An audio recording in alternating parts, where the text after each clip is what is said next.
So this is my Voron R2 2.4 350mm 3D printer, and I've had it for about a year now. But it might be disingenuous to say that I've had it for a year because it's kind of a different printer now. I've done a ton of different mods. I've been constantly tweaking with the thing and changing it to the point that I'd say it might be a different printer. But I'm happy about that. This printer's even better than it was before. Quick overview of the printer in case you are not familiar with it. This is an open source 3D printer called the Voron 2.4. This is specifically the R2 version, meaning the Rev 2, and it is the 350mm variant, the largest one. Because of the open source nature of this project, there's tons of community mods and add-ons that go along with the printer and can be made. This is why I'm making this video. I want to go over what upgrades and modifications I have made and why I made them. But first, let's go through every upgrade I made, and then I'll go through each one by one and talk about why I made it. So some of the first things I added was the Decontaminator, the Klicky, the Nevermore, the Knomi, but then more recently, I added the XOL Toolhead, the Rapido hot end, the HEXtrudORT extruder, and a CAN bus board. I also moved my Z chain and did Voron Tap. There was one change that I added that I did wind up reverting, and that was Sensorless Homing. More on that later. So to quickly go over the first couple mods I did, the very first one I did was the Decontaminator Purge Bucket and Nozzle Scrubber. It's actually one of the mods that comes with the LDO kit that I used to build my printer. It's pretty simple. It's a brass brush and a little bucket paired with some G-code that makes the nozzle scrub onto the brush. It's convenient for getting like a reliable first layer, getting some of that ooze that can slip out of the hot end. Not a super necessary mod, but a very nice to have, and it was quite easy to install. So would recommend. Klicky is another mod that came with the 3D printer kit. What it does is it replaces the inductive sensor with a physical micro switch. The cool part about it is that the micro switch is on magnets, so the toolhead actually goes and picks it up, does its sensing, and then puts it back. I found it to be very reliable, and I also used it in conjunction with my Z end stop to do auto, what do they call it? An auto Z offset. But nothing against Klicky, honestly, but I did wind up removing this mod. More on why that later, but still, if you're using the inductive probe, please do yourself a favor and get Klicky. The inductive probe is terrible. Just get rid of it, use Klicky. Nevermore. This is actually the last mod that came with the LDO 3D printer kit. And the Nevermore is a filter for the internal chamber of the printer. It uses activated carbon, and what it is it's helpful for when you're printing filaments like ABS or ASA or other filaments that leave toxic fumes that you don't want to inhale, especially if you're like me and you print in your apartment. Additionally, this filter, of course, has fans to blow all the air around, but this has a secondary effect of being very helpful at equalizing the temperature of the chamber. So if you have your heated bed on like 100 degrees Celsius and you have the filter on, it'll blow hot air all around and get the actual chamber up temperature. This is helpful for filaments that are more prone to issues with warping because of changes in temperature. Having a heated chamber is very helpful. This can get my chamber temp up to about 45 degrees Celsius in around an hour. And I know that may not be super high to some of you out there, but remember, this is the 350mm version of the Voron 2.4. It is the biggest and therefore the biggest chamber. I definitely recommend this mod if you are doing any sort of more toxic filaments, or you just need a good heated chamber. There are updated versions on the Nevermore. I'm using one of the older revisions, so definitely look into it if that's what you're looking for. All right, so the Knomi. This one is just fun, honestly. It doesn't provide anything performance-wise, but it's cool and I like the cute faces.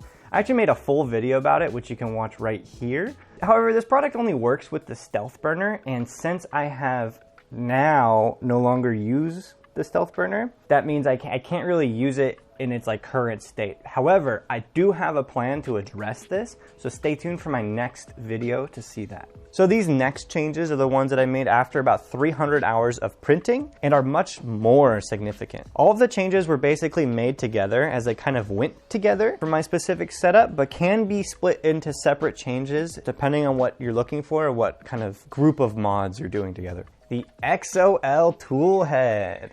Right here. This is the self-identified ugly toolhead that can be found on the Armchair Heavy Industries GitHub. What this toolhead lacks in looks, it gains in utility. This toolhead is significantly lighter and has better filament cooling than the Stealth Burner. Additionally, this is an open source toolhead, so it is compatible with a wide range of hot ends and extruders. If you want to use a hot end or extruder that isn't supported by it, what you can do is download the 3D model and design your own. The whole reason that I actually wanted to upgrade to this toolhead was because of the huge improvement in filament cooling. I find myself printing more and more and designing more and more parts with complex geometry. The Stealth Burner is capable enough, quite frankly, but would I be a Voron owner if I wasn't constantly chasing the dragon of performance? So I will sing the praises of this toolhead and talk about how it lets me easily increase my acceleration by a full 1,000 millimeters a second squared. But this thing was kind of a bitch to put together. First, the tolerances and all the parts are super, super tight. It doesn't have a lot of leeway, and you need to have a really well-tuned ASA or ABS profile to even get good parts for this thing. Then I had so much trouble with the heat set inserts. The M3 size heat set inserts are fine, but the M2s are super small. I don't have the right brass installer tool. And so I was just doing it with the regular soldering end, and a lot of times I'd put it in and it would pull out with my soldering iron. It was also really hard to put them in straight, because they needed to all line up perfectly for the 4 screws to go in at the same time. And it was just a lot of just tinkering and going back and forth. And it took me a really long time to get it all together.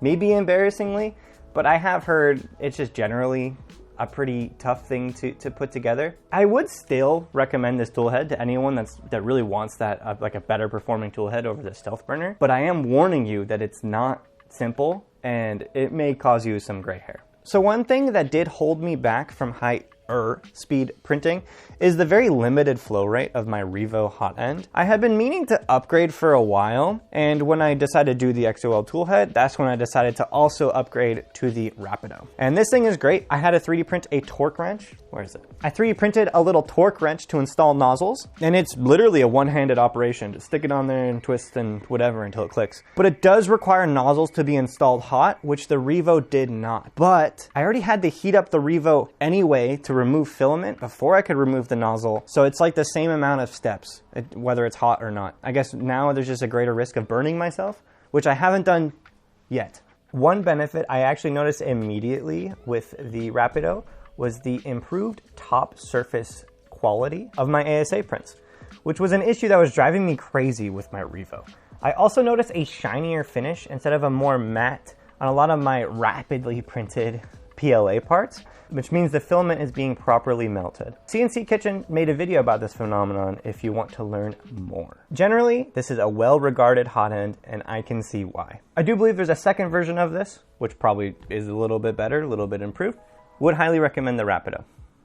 So the HEXtrudor, obviously I needed to get a new extruder for this setup. The Clockwork 2 isn't really compatible with anything other than the Stealth Burner. And maybe there are ways to modify it to work with this, but that really wasn't worth it. So I spent my time actually deciding between the Orbiter V2 and the Sherpa Mini, which are both very well regarded extruders. But when I was browsing, I found the HEXtrudor, the CNC version of it, and I decided to look into it because I never really heard of it. So I was trying to find the big differences between, the Orbiter V2, the Sherpa Mini, and then the HEXtrudor. And I can say very confidently, after doing lots of research, there isn't really a difference. They're all excellent, great performing extruders.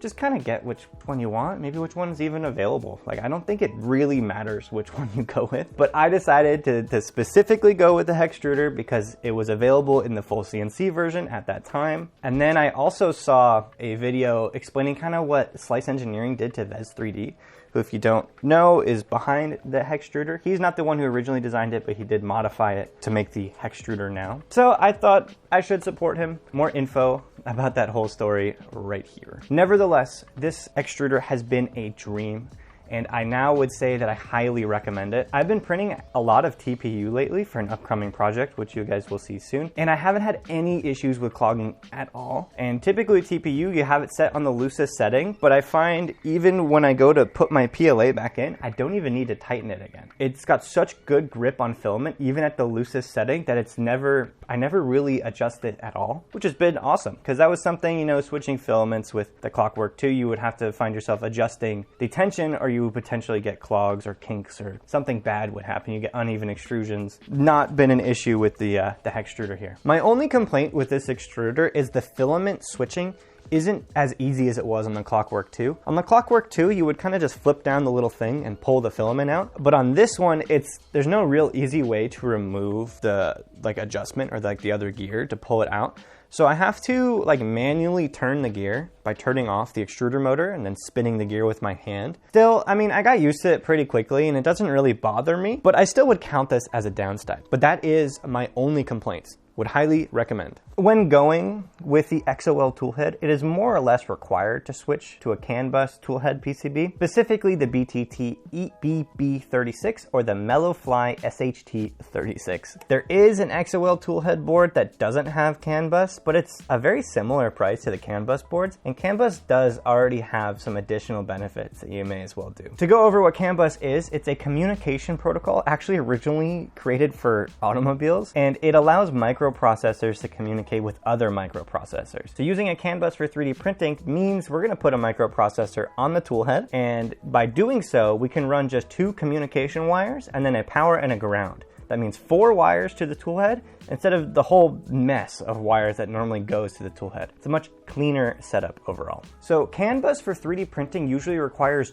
2 separate boards. One that goes onto the toolhead itself, and then one that goes into the bottom here that would connect to the Raspberry Pi and the control board. But my printer kit came with the BTT Octopus, which actually has a CAN bus capable chip already installed on it. And apparently that can be hard for people to get working correctly, going straight from a CAN bus board on the toolhead onto the Octopus. For me, I didn't really have any problems. I kind of just followed instructions. Yeah, I mean, I just had to splice some phone cable because it uses an RJ11 port for whatever reason for CAN bus, but that was really it. Still, I would consider this an advanced mod because it required a lot of cable harnessing and wire splicing, a lot of soldering, and additionally, a lot of command line Linux stuff. Although if you're already setting up a printer like this, you're probably at least familiar with SSH into your Raspberry Pi. Still, if you're good at following instructions, this shouldn't be a problem. It's certainly a convenient upgrade, but it's not necessary. But I do like how clean it made the whole setup now. So the Z chain move and the CAN bus cable mount kind of went together. They're 2 separate mods, but initially I did not do this and I had so many issues with the CAN bus cable kind of flopping all over the place. It still does a bit and I need to add some cable stiffeners, but it was just a huge pain in the butt. I resolved this by moving the Z chain to be under and then actually mounting the CAN bus cable into the corner where one of the motor mounts is. This solved all my issues and it looks a lot cleaner. I like having the Z chain underneath so the whole top is kind of clear. I really like how my printer looks now. Voron Tap has got to be one of the most well-known Voron mods that you can do, but if you don't know, here's how it works. Instead of using probes, we get rid of them altogether and use the nozzle itself as the probe. This is done by switching the carriage with a special one that actually can move. So when you touch the nozzle to the bed, the carriage can move up just a little bit, and that triggers a sensor. Pretty simple design, but by doing so, that means you don't need a Z end stop anymore, and you don't need a probe because they are both the nozzle. This does mean I got rid of Klicky, but I am gaining a much more reliable and accurate system. I used the Chaotic Lab Voron Tap V2. I'm not affiliated with them, but I would highly recommend it. It is a CNC tap, and it also solves one of the main issues with a normal tap, and that is the added thickness of normal tap. It means that you can lose some build volume on your Y because the toolhead will actually hit the front panel. But with the CNC tap and the Chaotic Lab V2 specifically, it's a bit thinner, so you don't actually lose that space. Also, the V2 specifically has the optical board, which the V1 didn't, and it can support 5 to 24 volts, which is also something that the V1 didn't. It's also very lightweight, and it is a CNC tap, so you don't have to deal with plastic. And I would recommend this one specifically. I mean, there's other CNC taps out there that I'm sure perform great, but I use this one, I'm happy with it, and I would recommend. So this one I'm a bit conflicted about. This is Sensorless Homing, and when I first did the XOL Toolhead with CAN bus, I had to remove my existing X and Y end stops, so I decided to do Sensorless Homing. And what Sensorless Homing is not actually using physical end stop switches, but instead monitoring the current draw of the motors to detect when it actually hits the end of the axis. This of course means you need a very rigid and strong machine because you're going to be hitting your toolhead into the extremes of the axis, but it wasn't really a problem because I was pretty confident in my machine. But it does also mean you need to tune it well. You don't want to be slamming it into the ends all the time. So that actually became a little bit of an issue because I tuned it to be very gentle, not hit very hard. I found that once when the CAN bus cable kind of kinked in a weird way, it thought it hit the end of the y-axis. So then when it went to go to the center of the bed to home, it almost went off the entire bed. So I had to hit the emergency stop because it was going to try to start printing in a place where it really can't. So I had to decrease the sensitivity on that y-axis, and that's when it started hitting it pretty hard. I'm sure it was fine, but it just kind of made me uncomfortable. And I realized that the CNC tap I have has an x-axis spot to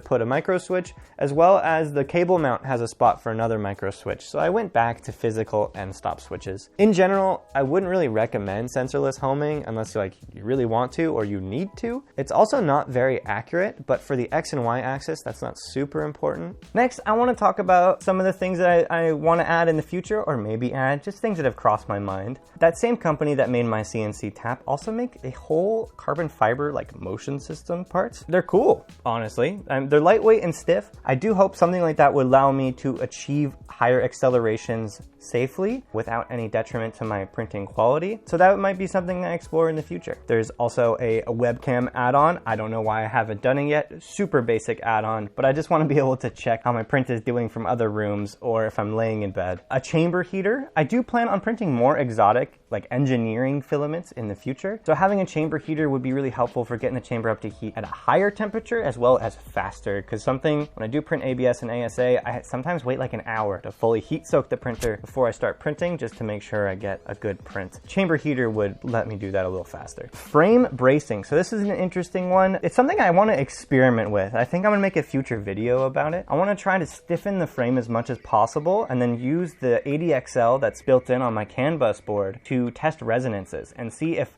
bracing the printer as much as I can let me achieve higher accelerations and by how much. So the last one is maybe a bit silly, but I kind of want to, if I do a whole bunch of frame bracing, put a piece of wood or something on top to make a shelf on top. My cats jump on top of my printer all the time. Isn't that right? Isn't that right? And the top is plexiglass, and I'm worried eventually that's gonna give up.